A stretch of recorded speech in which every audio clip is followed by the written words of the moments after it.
Nervousness কাটিয়ে উঠতে পারলেই পরীক্ষা ভালো হবে। আমার অনেক নার্ভাস বোধ হচ্ছে। আমি জানি না কেন যেন ভয় কাটাতে পারছি না। আমার মনে হচ্ছে সব গুলিয়ে ফেলবো, পরীক্ষার হলে কিছুই লিখতে পারবো না। তুমি সব পারবে। আমি তোমার উপর অনেক আস্থা রাখি। তোমার প্রস্তুতি ভালো, তুমি পারবে, চিন্তার কোনো কারণ নেই। আপনার কেন আমার ওপর এত বিশ্বাস? আপনার এই আস্থাই আমার দুশ্চিন্তার প্রধান কারণ। জানি না, তবে আমার বিশ্বাস তুমি পারবে। আপনি নিরাশ হলে আমি নিজেকে ক্ষমা করতে পারবো না ইসমাম ভাই। যা পারো তাই লিখবে, নিজের জন্য লিখবে, কারো জন্য না। দেখতে দেখতে আজরার পরীক্ষাগুলো যেতে লাগলো। ভুলে গেল ইসমামের চোখের ছবি তোলার কথা, ভুলে গেল ক্লিপের কথা, বেমালুম ভুলে গেল ইসমামের সাথে ঝগড়া। এখন পরীক্ষা দেওয়াই ব্যস্ত। কিভাবে পরীক্ষায় ভালো করা যায় তা নিয়ে তার সব মাথা ব্যথা। আপাতত এই পরীক্ষার পাঠ শুকে গেলে আজরা বেঁচে যাবে। আজকে আজরার শেষ পরীক্ষা, উচ্চতর গণিত দ্বিতীয় পত্র পরীক্ষা। এই পরীক্ষাটা নিয়ে আজরার ভীষণ ভয় ছিল। পরীক্ষা দিয়ে বেরোলেও ফলাফল তেমন আশানুরূপ হয়নি। বের হয়ে উত্তর মিলিয়ে দেখলো প্রায় 8টা নৈবিত্তিক ভুল করেছে, যদিও আরো ভুল হবার সম্ভাবনা প্রবল। আজরা এমনিতে কখনো প্রশ্ন মিলায় না, ছুঁড়ে ফেলে দেয়, কিন্তু আজ হঠাৎ কেন মনে হলো সে বিপদে। সে আশাহত আজকে পরীক্ষার বিষয়ে। প্রচন্ড মন খারাপ নিয়ে ধীরে ধীরে হেঁটে এলে জ্যোতি বলল, চিন্তা নেই, প্র্যাকটিক্যাল আছে তো। আমাদের শেষ ভরসা, সেখানেই বাজিমাত করা। কিছু হবে না দেখিস। এত চিন্তার কিছুই নেই। আমারও তো 5টার মতো ভুল গিয়েছে, আমি তো মেলাইনি। কেন মেলাতে গেলি? কখনোই তো এমন করিস না।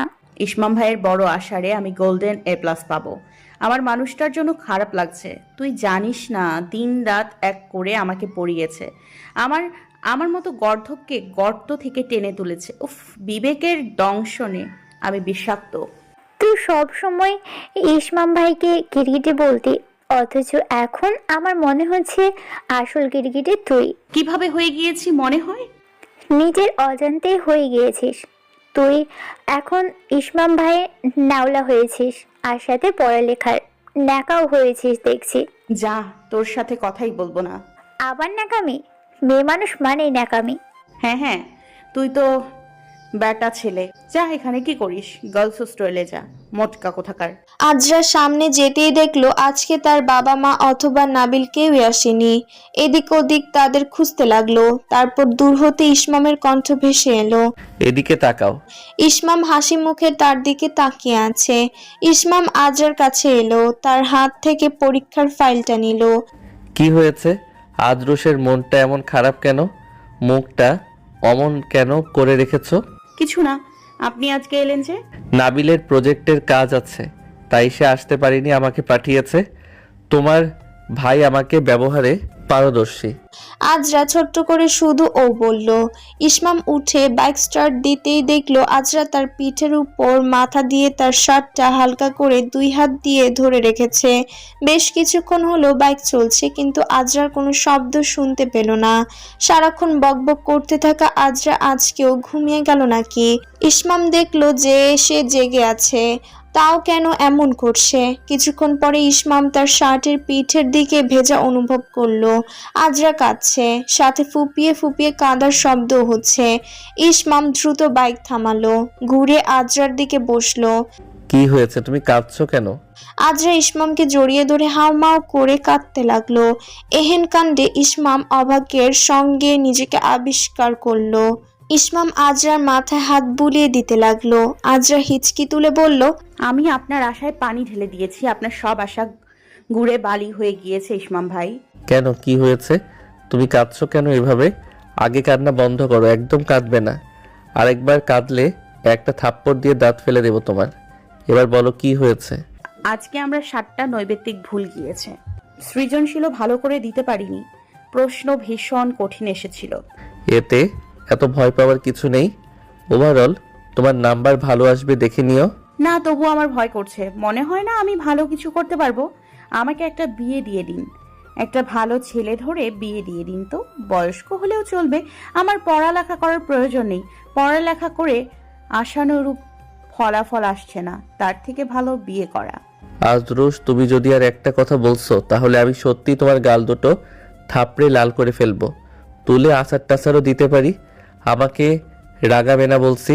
কথাগুলো বলে ইসমাম আজরাকে বুকে চেপে ধরলো, চোখের পানি মুছিয়ে দিল, মুখটা উঁচু করে ধরে বলল, চলো আমরা খেতে যাই, তোমার ক্ষুধা লেগেছে নিশ্চয়ই। না না না, আপনি বুঝতে পারছেন না, আমার অনেক মন খারাপ হচ্ছে। পরীক্ষার রেজাল্ট খারাপ হবে তো। শোনো, এত চিন্তা করতে হবে না, তোমার রেজাল্ট ভালো হবে। এখন তুমি আমার সাথে চলো, খেতে চলো, আইসক্রিম কিনে দেবো তোমাকে। ইসমাম আজরাকে নিয়ে একটা রেস্টুরেন্টে গেল, সেখানে দুপুরের খাবার খেলো। ইসমাম আর আজরা বাইকে চড়ে বসলো। আজরা নিজের অজান্তে ইসমামের পিঠে মাথা রেখে তাকে ঝাপটে জড়িয়ে ধরলো। আজরার এমন কর্মে প্রথমে ইসমাম কিছুটা ভড়কে গেল।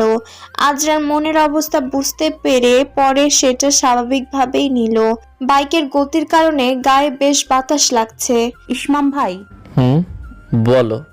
ইসমাম ভাই, কি হয়েছে বলছো না কেন? ভাই ভাই ডেকে কানের পোকা নাড়িয়ে ফেলছে, ইডিয়েট। আমি চাই অ্যাডমিশন টাইমটা আপনি আমাকে পড়ান। কেন? তুমি তো আমাকে তাড়াতে উঠে পড়ে লেগেছিলে, এখন আবার পড়ানোর কথা কেন বলছো? জানি না, তবে আপনি না পড়ালে হয়তো ভালো রেজাল্ট হবে না। আমি চাই আপনি আমাকে পড়ান। আসলে আমার সময় নেই বললে পুলে জম্পেশ একটা ধাক্কা দিব। আপনি কাউকেই পড়ান না, সেটা আমি জানি। আচ্ছা ঠিক আছে, মেজো মামার সাথে কথা বলবো। আমি আব্বুর সাথে কথা বলে ফেলেছি। হেলমেটের ভেতর দিয়ে ইসমাম ঠোঁট প্রশস্ত করে হাসলো, কিন্তু এই হাসি আজরার দৃষ্টিপটে ধরা দিল না। ইসমাম আজরা বাসার সামনে এলো। আচ্ছা তুমি থাকো, আমি এখন যাই। আপনি আজকে দুপুরে না খেয়ে যাবেন না। বাহ, তুমি এই কথা বলছো? আরে কিন্তু অপমান। হঠাৎ আজরা অভাবনীয় কাণ্ড করে বসলো। ইসমামের মুখে হাত চেপে ধরে বলল, ওসব মনে রাখবেন না, আপনি না ভালো মানুষ। এসব কথা মনে রাখলে পড়া ভুলে যাবেন। ক্ষমা করে দেবেন অবশ্যই। ইসমাম চোখে হাসলো, ঝুঁকে এসে আজরার নাক টেনে দিল। এখন আপনি আমার সাথে ভেতরে যাবেন। না, আজকে সময় নেই। প্লিজ প্লিজ ভেতরে যাবেন। আজরা এক প্রকার জোর করে টেনে নিয়ে ইসমামকে নিয়ে গেল। ইসমাম বাধ্য ছেলের মতো তার পিছু পিছু গেল। বাসায় অনুপ্রবেশের পর আজরা তাদের বসার ঘরে তার ছোট চাচাকে দেখতে পেল। ইসমাম তার ছোট মামাকে দেখে খানিকটা অবাক হলো। ছোট চাচু, আমার আজরা মামনি, কেমন আছিস তুই? এই তো ভালো আছি। এখন তো তুমি এসে পড়েছো, এখন আরো ভালো থাকবো। এক সেকেন্ড আব্বুকে জিজ্ঞেস করে নিই। আব্বু, বড় চাচার আসার কোনো সম্ভাবনা আছে? হ্যাঁ, আসতেও পারে। কেন রে? তাহলে আমি আগেই আটঘাট বেঁধে ফুপির বাসায় লুকাবো। আমার তো প্র্যাকটিক্যাল পরীক্ষাও আছে, বাকিটা সেখানে কমপ্লিট করব। তাহমিদ সাহেব মেয়ের এমন কথায় হাসলেন। তাহসিন জামান বললেন, তোর বড় চাচ্চু আসবে, একটা জরুরি বিষয় নিয়ে আলোচনা করতে হবে। তোরা তো আর সিলেট যাবি না, তাই এখানে আলোচনা করতে হবে। এতক্ষণ ইসমাম দরজার সামনে দাঁড়িয়েছিল। তাহসিন তাকে দেখে উঠে গেলেন, তাকে জড়িয়ে ধরে বললেন, কেমন আছিস ভাগিনা? কত বড় হয়ে গিয়েছে ছেলেটা। এই তো মামা, ভালো আছি। আপনি কেমন আছেন? এই তো ভালো আছি। এতদিন পর আপনাকে দেখলাম, আপনার দেখা পাওয়া ভারী মুশকিল। এখন তাহলে বাসায় চলুন, সবাই ওখানেই খাবো। না, তোদের বাসায় একটু পরে যাব। ইরাবু একটু আগে এসেছিল, আমাকে দেখে গিয়েছে। ঠিক আছে। আজরা টেনে ইসমামকে রুমে নিয়ে গেল। ইসমাম বাধ্য ছেলের মতো গা ছেড়ে তার সাথে চলে গেল। আপনি এখানে বসুন তো, ওখানে বড়দের কথা হচ্ছে। আমি আপনার জন্য শরবত নিয়ে আসছি। তুমি কোথায় যাচ্ছ? পরীক্ষা দিয়ে এসেছো না? মন খারাপ ছিল বলেই না বাইরে থেকে খেয়ে আসলাম। আপনার তৃষ্ণা লেগেছে দেখেই বোঝা যাচ্ছে। আজরা দৌড়ে এক গ্লাস পানি নিয়ে এলো। ভীষণ ঠান্ডা ছিল পানিটা। আজরা যে ইচ্ছে করেই তাকে অনেকগুলো বরফ দিয়েছে তা ইসমাম বুঝলো। ওয়াও, ঠান্ডা পানির জন্য আমাকে এত খাতির। আজরা হাসলো। সে যে ইসমামের সাথে আবারও একটা দুষ্টুমি করেছে সেটা বুঝতে পারলো। তবে সময় বদলেছে আর আজরার প্রতি ইসমামের প্রতিক্রিয়াও। আচ্ছা, আমি এখন যাই। ইসমাম যাবার আগে চোখে মুখে ঘন বরসার আধার নামিয়ে বলে গেল, তোমাকে শীতের রাতে ঠান্ডা পানিতে গোসল করাবো আদ্রুস, দেখে নিও। তাকদির জামান ইরাদের বাসায় বসবেন না, যেখানে ইসমাম থাকবে তাই তার গুরুতর আপত্তি। ভাগ্যিস ইয়াকুব নেই, না হলে দুই ভাই বর্ষিত হতো। তাই আলোচনা করতে আজরাদের বাসায় একত্রিত হলো সকলে। আজরা জিনিসপত্র নিয়ে আগে চপ্পট দিতে চেয়েছিল, কিন্তু এখানে কি আলোচনা হয় সেটা নিয়ে তার আগ্রহ গগন ছোঁয়া। আজরার মতে সে এখন আজরা মুড থেকে পাড়ার আন্টি মোডে চলে যাবে আর কান পেতে কথা শুনবে। প্রথমে বড়দের আলোচনায় ডাকা হয়েছে, ছোটদের আগমন নিষেধ করা হয়েছে। বিধায় বিরক্তিতে হাত পা ধরে আসছে তার। বসার ঘর থেকে নাবিলের রুমটা সবচেয়ে কাছে হওয়ায় সবাই ঘাপটি মেরে নাবিলের রুমে আশ্রয় নিয়েছে। সানা ধরে বেঁধে ইসমামকেও সাথে নিয়ে এসেছে, যেহেতু ইয়াকুব নেই। সানবি হেসে কুটিকুটি হয়ে বলল, আব্বু ইসমামের জন্য ওই বাসায় যেতে চাইলেন না, অথচ ইসমাম এখানে বসে ভোতা মুখে নবাবী চালে ফোন চেপে যাচ্ছে। উপস্থিত সবাই হেসে দিল। নাবিলের ইশারায় সানবি তার কাছে গেল। সবাই গোল হয়ে ফোনের কাছে বসে আছে। ইসমাম বলল, আচ্ছা, তোরা কি করছিস আমি বুঝতে পারছি না। এভাবে ফোনের সামনে কেন বসে আছিস রে? এই রুম থেকে তো কোনো কথাই শোনা যায় না ভালো করে। অর্ধেক বুঝি তো অর্ধেক বুঝি না। আরে ইসমাম ভাই, আপনি কি আমাকে গাধা মনে করেন? আমি সেখানে নাবিল ভাইয়ের ফোনটা রেখে এসেছি, সেই ফোনে কল কানেক্ট করে এসেছি। আর এখানে যে ফোনটা দেখছেন, এটা আমার ফোনে, এখানে কল কানেক্ট আছে। ওখানে যা কথা হবে আমরা এখানে সবাই মিলে শুনতে পারবো। আমি হচ্ছি ডিজিটাল যুগের পাড়ার আন্টি, তাই ডিজিটাল ডিভাইস দিয়ে আড়ি পাচ্ছি। ধন্য হলাম আপনার হাঁটুর সমান কুট বুদ্ধি দেখে। ভৎসনা করবেন না বলে দিচ্ছি। এখন আপাতত ওনাদের অন্যান্য আলোচনা হচ্ছে। মূল আলোচনায় আসলে তখন আমরা ভালো করে কান পেতে শুনবো। অন্যের কথা আড়ি পেতে শোনা একদম ঠিক না। আপনি ভালো খারাপের বিচার করতে আসবেন না তো। ইসমাম ভাই সব সময় শুধু জ্ঞান ঝাড়েন। আপনার না ভালো লাগলে চুপ করে এক জায়গায় বসে থাকেন। আমাদের সাথে এসছেন কেন? ইসমাম আর কিছু বলল না, শুধু চোখ কটমট করে আজরার দিকে তাকালো। নাবিল হেসে ফেলল। তাদের কথা শুরু হলো। তাহসিন জামান বলা শুরু করলেন, ভাইজান, আসলে বাবা মা তো বেঁচে নেই, আপনারা ছাড়া আর আমার কেউ নেই।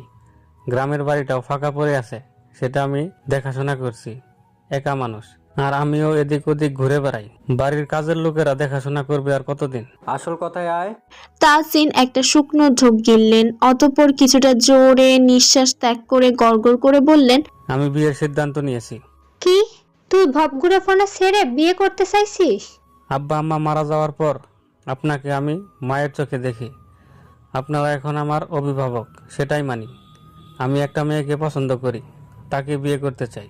এবার তাকদির সাহেব নিজের মূল্যবান বক্তব্য পেশ করার জন্য কথা গুছিয়ে নিলেন।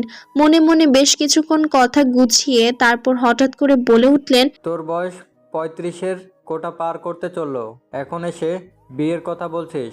আমাদের তো মেয়ে খোঁজা শুরু করতে হবে, তুই আগে কেন বলিসনি? আমি তোমাকে বললাম তো যে আমি একজনকে পছন্দ করি। তোর পছন্দের উপর ভরসা করব বলছিস? কাকে না কাকে পছন্দ করে নিয়ে এনে এসেছিস? হয়তো হবে জাতকুল ছাড়া মেয়ে মানুষ।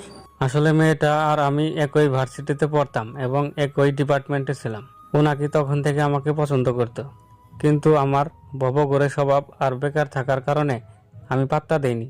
এখন তো 1 বছর ধরে চাকরি করছি, নির্দিষ্ট চাকরি বাকরি আছে আমার, আর তার পোস্টিংও রিসেন্টলি সিলেটে হয়েছে। তাই আমি চাইছি তাকে বিয়ে করার জন্য। আমরা দুজনকে ভালোবাসি। কি, তোমার সমবয়সী মেয়ে? এই কেমন কথা? এত বয়স্ক মেয়েকে এই বাড়ির বউ বানাবো? ভাইজান, বয়স কেন দেখছেন? ভালোবাসাটাই আসল। বয়স হয়েছে তাতে কি হয়েছে? ওরা একজন আরেকজনকে ভালোবাসে, এটাই যথেষ্ট। ভবঘুরে প্রকৃতির হলেও নিজের ইচ্ছাতেই অটল থাকে তাহসিন। সে প্রচুর মেধাবী ছাত্র হওয়ার পরেও নিজের পছন্দের সাবজেক্ট নিয়ে পড়াশোনা করেছিলেন, যার কারণে বাড়িতে নানা জনের দ্বিমত তৈরি হয়েছিল। বর্তমানে তার কণ্ঠস্বরে দারুণ ধীরতা প্রকাশ পেল। স্পষ্ট শব্দে বলল, শুনুন ভাইজান, আমি এখানে কারো পছন্দ অপছন্দের কথা জানাতে আসিনি। আমি শুধু আপনাদেরকে আমার সিদ্ধান্তটা জানাতে এসেছি। আমি বিয়ে করতে চাই। আমার বিয়ের পর সিলেটের বাড়িতেই থাকবো। আমরা বিয়ের পর সিলেটের বাড়িতেই থাকবো। এখন আপনারা সবাই মিলে বিয়ের দিন তারিখ ঠিক করুন আর বিয়েতে আপনাদের উপস্থিতি নিশ্চিত করুন। মেয়ের বাসা কোথায়? মানে মেয়ে বাবা মার সঙ্গে সিলেটেই থাকে? হ্যাঁ, মেয়ে তার মা বাবা এবং তার চাচার বাড়ির লোকজনের সাথেই থাকে। তবে ঠিক আছে, আমরা যাব, মেয়ের বাড়ির লোকের সাথে কথা বলবো, কথা বলে বিয়ের দিন তারিখ ঠিক করে আসবো সামনের মাসে। সামনের মাসে কেন? সরলা বেগম বেশ অনেকক্ষণ ধরে চুপ করেই ছিলেন, কিন্তু বেশিক্ষণ চুপ থাকা সে আবার তার স্বভাব বিরুদ্ধ। তিনি বললেন, আরে তুমি দেখি একটু আগে মেয়ের বয়স বেশি, বিয়ে দেবে না, ভবঘুরে হেন তেন এইসব বলে ফাঁকড়া ধরেছিলে, এখন আবার বলছো পরের মাসে কেন? তুমি দেখি তাহমিদের দোষ ধরার চেষ্টা করছো। ভেতরে থাকা আজরা, নাবিল, সানা এমনকি ইসমামও বলে উঠল, এবার বড় চাচি, আম্মু, বড় মামি জোরে একটা ধমক খাবে, তারপর আঁচলে মুখ গুজে বাইরে চলে যাবে।